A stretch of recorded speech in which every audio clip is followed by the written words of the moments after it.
அனைவருக்கும் வணக்கம். ஒரு முறை யமதர்மன் தனது ஒரு தூதரை ஒரு பெண்ணின் ஆன்மாவை எடுத்து வர பூமிக்கு அனுப்பினார். அந்த பெண் சற்று முன் மரணமடைந்திருந்தார். தூதர் தன் கடமையாற்ற பூமிக்கு வந்தார். ஆனால் அவர் வந்ததும் கவலையில் ஆழ்ந்து விட்டார். அவர் 3 சிறிய குழந்தைகளை பார்த்தார். அவர்களில் ஒருவர் தனது இறந்த தாயின் மார்பிலிருந்து பால் உண்டு கொண்டிருந்தார். மற்றொருவர் சத்தமாக அழுது கொண்டிருந்தார். 3வது ஒருவர் அழுதுவிட்டு உறங்கிவிட்டார். அவரது கன்னத்தில் காய்ந்த நீர்க்கண்ணீருடன் இருந்தார். அவர்களின் தந்தை ஏற்கனவே இறந்துவிட்டார். அவர்களை கவனிக்க யாரும் இல்லாமல் தனியாக இருந்தனர். தூதரின் மனம் அந்த 3 சிறுமிகளுக்காக வேதனையில் ஆழ்ந்தது. அவர்களின் தாயை இழந்தவாறே விட்டு செல்வது அவர் மனதிற்கு சகிக்கவில்லை. துக்கத்துடனும் கலக்கத்துடனும் அவர் அந்த பெண்ணின் ஆன்மாவை எடுக்காமல் சொர்க்கத்திற்கு திரும்பினார். யமதர்மனை சந்திக்கும் போது அவர் இவ்வாறு கூறினார்: அந்த ஆன்மாவை எடுக்க முடியவில்லை. என்னை மன்னியுங்கள். நீங்கள் நிலைமையை புரிந்து கொள்ளவில்லை. 3 சிறிய தாயின் மார்பில் இருக்க வேண்டிய சிறுமிகள் அங்கே இருக்கிறார்கள். அவர்களின் தாயை கொஞ்சம் நாட்கள் வாழவிட முடியுமா? அவர்கள் கொஞ்சம் பெரியவர்களாக வளரும் வரை அவர்களின் தாயை கொஞ்ச நாட்கள் வாழவிட முடியுமா? ஏனென்றால் அவர்களை கவனிக்க யாருமில்லை என்று கூறினார். யமதர்மன் இதை கேட்டுக்கொண்டாலும் கோபத்தில் பீறிட்டார். நீ மரணத்தையும் உயிரையும் ஆளும் ஒருவரை விட புத்திசாலி என நினைக்கிறாயா? நீ பிரபஞ்சத்தை முழுவதுமாக ஆளும் ஒருவரை விட அறிவாளியாக இருக்கிறாயா? இன்று நீ செய்தது ஒரு பெரிய தவறு. அதற்காக நீ தண்டிக்கப்படுவாய். நீ பூமிக்கு திரும்பி உன் முட்டாள்தனத்திற்காக 3 முறை சிரிக்கும் வரை அங்கேயே இருக்க வேண்டும். அதன் பிறகு மட்டுமே திரும்ப முடியும் என்று கூறினார். தூதர் அந்த தண்டனையை ஏற்றுக்கொண்டார்.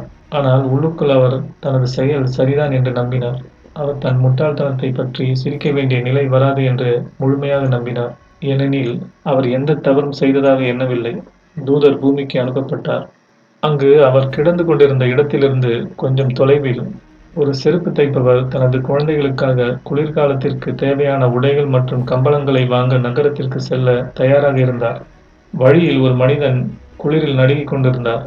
அவர் நிர்வாணமாகவும் மிகவும் சோக நிலையில் இருந்தார். அவர் தூதர்தான், தண்டனையாக பூமிக்கு அனுப்பப்பட்டவர். செருப்பு தைப்பவர் அவரை பார்த்து கவலை கொண்டார். தனது குழந்தைகளுக்காக உடைகள் வாங்கும் பணத்தை இந்த அந்நியரை காப்பாற்றும் பொருட்டு செலவிட்டார். செருப்பு தைப்பவர் தூதரின் நிலையை புரிந்து, என்னுடன் வா, என் மனைவி கோபப்படலாம். நான் குழந்தைகளுக்காக பயன்படுத்த வேண்டிய பணத்தை உனக்காக செலவிட்டு விட்டேன். ஆனால் சில நாட்களில் எல்லாம் சரியாகிவிடும் என்று கூறினார். செருப்பு தைப்பவர் தூதரை தன் வீட்டிற்கு அழைத்து சென்றார். ஆனால் அவரும் அவரது மனைவியும் இந்த அந்நியர் தெய்வீகமானவர் என்பதை தெரியாமல் இருந்தனர். வீட்டுக்குள் வந்தவுடனே அந்த செருப்பு தைப்பவரின் மனைவி கோபத்தில் வெடித்தார். என்னுடைய குழந்தைகளின் உடைக்கான பணத்தை வீண் செலவு செய்து விட்டாய் என்று கொந்தளித்தார். இதை பார்த்த தூதர் முதலாக சிரித்தார். நீ சிரிக்கிறாய், என்னதான் இவ்வளவு நகைச்சுவையாக இருக்கிறது என்று கேட்டார். தூதர் இதற்கு, நான் 3 முறை சிரித்த பிறகே அனைத்தையும் விளக்குவேன். அதுவரை என்னை எதையும் கேட்க வேண்டாம் என்று பதிலளித்தார். தூதர் சிரித்ததற்கான காரணம் செருப்பு தைப்பவரின் மனைவிக்கு தெரியாமல் இருந்தது. அவர்களின் குடும்ப வாழ்க்கை மாபெரும் ஆசீர்வாதத்தால் நிரம்பும் என்பதை தெரியாமல் அப்போது காணப்படுவதை எண்ணி மட்டுமே அவர் கவலைப்பட்டார். அவர் இழந்தது குழந்தைகளுக்கான பணம் என்று நினைத்தார். ஆனால் அவர்களுக்கு ஒரு மகிழ்ச்சியான எதிர்காலம் காத்திருக்கிறது என்பதை அறியவில்லை. காலம் செல்ல செல்ல தூதர் செருப்பு தைக்கும் தொழிலை நன்கு கற்றுக்கொண்டார். தெய்வீக ஆற்றலால் அவர் மிகுந்த திறமையாகவும் விரைவாகவும் கற்றுக்கொண்டார். அவர் தயாரித்த செருப்புகள் மிகவும் அழகாக இருந்தன. அது சீக்கிரமே புகழ் பெற்றது. சில மாதங்களில் செருப்பு தைப்பவர் செல்வந்தனாக ஆனார். அவரது கடை வியாபாரத்தில் மிகவும் பிரபலமானது. ஒரு நாள் அரச மாளிகையின் சேவகர் ஒருவர் அரிய லெதர் துண்டுடன் அவரது கடைக்கு வந்தார். இந்த தோல் மிகவும் விலையுயர்ந்தது என்றார் சேவகர். இதை கொண்டு அரசனுக்கான ஷூ தயார் செய்யுங்கள். கவனமாக இருங்கள், கொஞ்சம் கூட தவறு செய்யக்கூடாது. ஷூ மட்டுமே செய்ய வேண்டும், செருப்பு அல்ல. தவறு நடந்தால் அரசன் நம்மை மன்னிக்க மாட்டார் என்று கூறினார். அந்த நாட்களில் சில இடங்களில் ஒரு சம்பிரதாயம் இருந்தது. ஒருவரின் இறுதி சடங்கில் செருப்புகள் அணிவிக்கப்படும். இதை நினைவுபடுத்திய செருப்பு தைப்பவர் தூதருக்கு எச்சரிக்கையாக, நிச்சயமாக ஷூ மட்டுமே செய்ய வேண்டும், செருப்பு செய்யக்கூடாது. இந்த தோல் ஒரு ஜோடி மட்டுமே செய்ய போதுமானது. தவறு நடந்தால் நம்மை கொன்று விடுவார்கள் என்று கூறினார். ஆனால் ஏதோ ஒரு காரணத்திற்காக தூதர் ஷூக்களை செய்வதற்கு பதிலாக செருப்புகளை தயார் செய்தார். அதை பார்த்த செருப்பு தைப்பவர் மிகவும் கோபமடைந்து, நீ நம்மை அழிக்கப் போகிறாய், நான் ஷூக்கள் மட்டுமே செய்ய சொன்னேன், ஏன் செருப்புகளை செய்தாய் என்று கத்தினார். இதற்கு தூதர் 2வது முறையாக சிரித்தார். அதே சமயத்தில் அரசு மலையிலிருந்து சேவகர் ஓடி வந்தார். ஷூக்கள் செய்ய வேண்டாம், செருப்புகளை செய்யுங்கள், ஏனென்றால் அரசன் இறந்து விட்டார் என்று சேவகர் கூறினார். இந்த செய்தியை கேட்ட செருப்பு தைப்பவர் அதிர்ச்சியடைந்து தூதரிடம் மன்னிப்பு கேட்டார். தூதர் சிரித்துக்கொண்டே, சரி, நீங்கள் எந்த தவறும் செய்யவில்லை, நான் எனது தண்டனையை முடிக்க செயல் புரிந்து கொண்டிருக்கிறேன், அவ்வளவுதான் என்றார். தூதர் இரண்டாவது முறையாக சிரித்ததற்கான காரணம் என்னவெனில், மனிதர்கள் எதிர்காலத்தை கணிக்க முடியாது. மக்கள் அவசரமாக திட்டமிடுகிறார்கள், ஆனால் எதிர்காலம் எப்போதும் நாம் எதிர்பார்க்காத விதத்தில் மாறிவிடுகிறது என்றை நன்கு உணர்ந்தார். இப்போது தூதர் 3 சிறுமிகளையும் நினைத்து நின்றார். அவர்களின் எதிர்காலத்திற்காக அவர் கவலைப்பட்டதற்கு அர்த்தமே இல்லை. வாழ்க்கை அவர்களுக்கான பாதையை ஏற்கனவே வகுத்துவிட்டது. சில நாட்கள் கழித்து 3 இளம் பெண்கள் அந்த கடைக்கு வந்தார்கள். அவர்கள் தங்கள் திருமணத்திற்காக செருப்புகளை ஆர்டர் செய்ய வந்திருந்தனர்.